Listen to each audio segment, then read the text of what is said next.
Article 78, subsection 1 of the Uganda Constitution states the composition of Parliament, including a provision of representatives of the army, among other special groups who form Parliament. At the time, the army was present during the Constituent Assembly and after the Constitution's promulgation, and for a long time.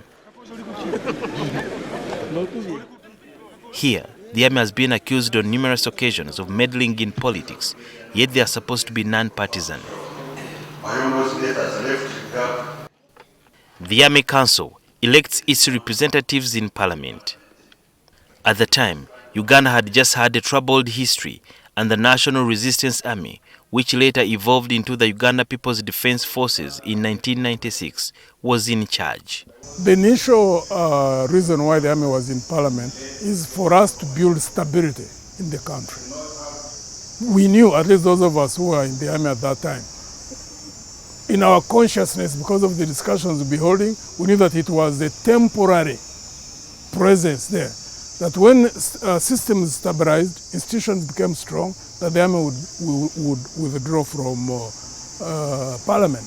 However, Professor Edward Sempewa, who chaired a commission that sought views on the 1995 Constitution, shares a different view.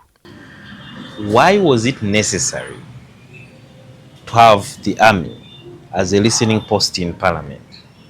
They were saying, this army, we have suffered with the army for a long time, right from 1967 to the days of Amin and thereafter, even days of Robert, because even the army was prominent. Yes. And they were saying, we fear even the army, we are discussing the constitution, but the army might intervene as soon as we have our constitution. Yeah. Let the army be involved. Let them be part of the process. Part of the system. The system. So that they know the problems of the country and so on and so on.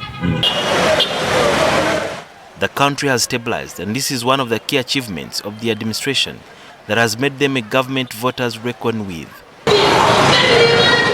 Although this is the undisputed reality that the framers of the Constitution were waiting for, the government and different parliaments have decided to keep a blind eye. And therefore, officers and men should go back into the barracks, keep monitoring the political situation.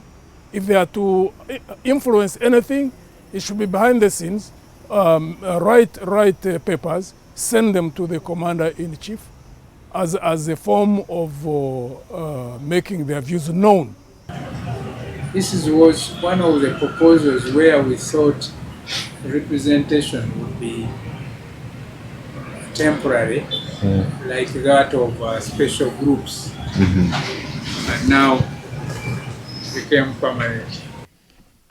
According to Captain Francis Babu, was part of the Constituent Assembly, every after 10 or 5 years, the Constitution was supposed to be reviewed.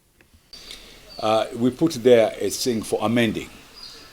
There are certain things we knew over a period of time would be amended. For example, the special groups that were brought in, again by people from outside, which some of us did not agree with.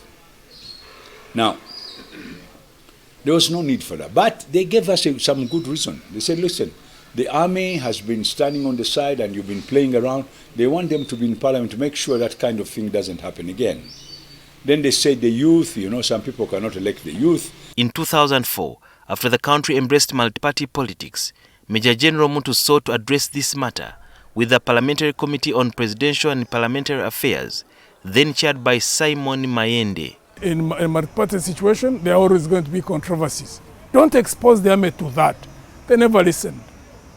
So my hope is that there will be a stable and smooth transition, and hopefully those who take power will be able to do that. The army goes back to the barracks, ensure that they are well-trained militarily, but also ensure that they expose the raising of political consciousness, and also to know that they should not be partisan, much as their levels of political consciousness should be high. An army needs to have officers and men whose political consciousness is high, because an army is a critical component of the stability of the country. Conversely, in Tanzania, when the country embraced multi-party politics, they decided to do away with 10 army representatives in parliament.